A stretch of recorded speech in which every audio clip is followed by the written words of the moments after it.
and then go. Hi Richard, this is Kshama. I talked to your friend Jeb, who's also a very good friend of mine, and I'm glad he sent me the question that you had, and I really appreciate you raising that question.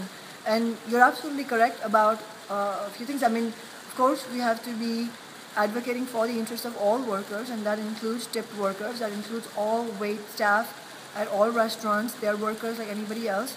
And you're also right that Tom Douglas restaurants have done what they have done, which is try to put the burden on, of raising the minimum wage of their employees, put the burden of that on the tipped workers as opposed to taking the burden on himself, which he is completely capable of given how enormously profitable and how large his company is.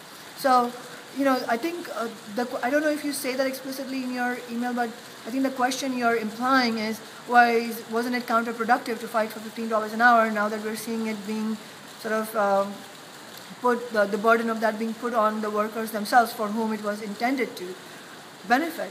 I would say that the way the labor market and jobs and workplace conditions and wages, the way these variables are driven is not because it's not true that because workers fought for something better, now they're suffering because of that, and so the conclusion to draw from that is, well, it never pays to fight for better workplace conditions, better wages, because it backfires anyway. I wouldn't draw that conclusion from that at all, because if you look at economic statistics, and I'm speaking as an economist at this moment, if you look at what the data tells you that workplace conditions, including wages, in how much say you have in hours, whether or not you're harassed at the workplace, how much say you have, in terms of, studying the environment and so on. All of this is primarily determined by how much power workers in general, the working class in general, has compared to the owner class or the boss class. So it does not necessarily mean that we put all the owners in the same category, but certainly the trends are set by a mass number of workers, how much power they have, and the trends on the other side are set by big business corporations. So in reality, struggles like struggle for a higher minimum wage, struggle in the past for an 8-hour day, for a 40-hour work week, struggles for unionizing, struggles to get pensions and other benefits like healthcare, all of these struggles actually change the power dynamic. That's what they do. They not only bring tangible benefits to workers, but they change the power dynamic between workers and corporations, or workers and the bosses. So in reality, even though you will see businesses like the Tom Douglas Corporation trying to, and you can see Ivor's also doing that, trying to, be very sneaky about it, figuring out a back road so that it doesn't affect their profits and their bottom line.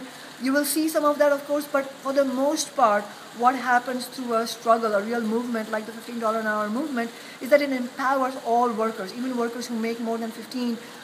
You will see that having a positive impact on their willingness to struggle for better conditions. And as taken as a whole, I would say it is absolutely unambiguously a positive thing, and we all should be advocating for workers' rights and fighting with them. There's absolutely no doubt that it works. And now you're seeing the 15-hour movement gone nationwide.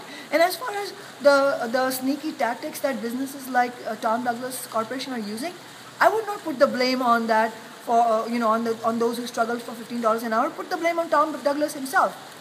There's no law in the land that says that he needs to have so much more disproportionate amount of wealth than the rest of us. He can have a decent standard of living and yet make sure his workers make $15 an hour. But he's not choosing to do that, and that's the way this system works. That's the way the capitalist economy works. The people who own these massive businesses are not preoccupied with improving workplace conditions. They're preoccupied with maximizing their own profits. So rather than blaming workers for fighting for better conditions and better wages, I would say we should hold big business accountable for their actions. And as a matter of fact, the struggle for 15 needs to really blossom into other areas and rebuild the labor movement, because it's really unionizing and really strengthening unions that has historically been the only reason why any of us have a measure of benefits. If you have a middle class standard of living, which I'm happy if you do, but if you do, then you have the labor movement to thank for that. And I would say if you're worried about the diminishing middle class in the United States, I invite you, I really appeal to you to join our movement, join the struggle. And thank you so much. And if you have more questions, I'm so happy to answer them.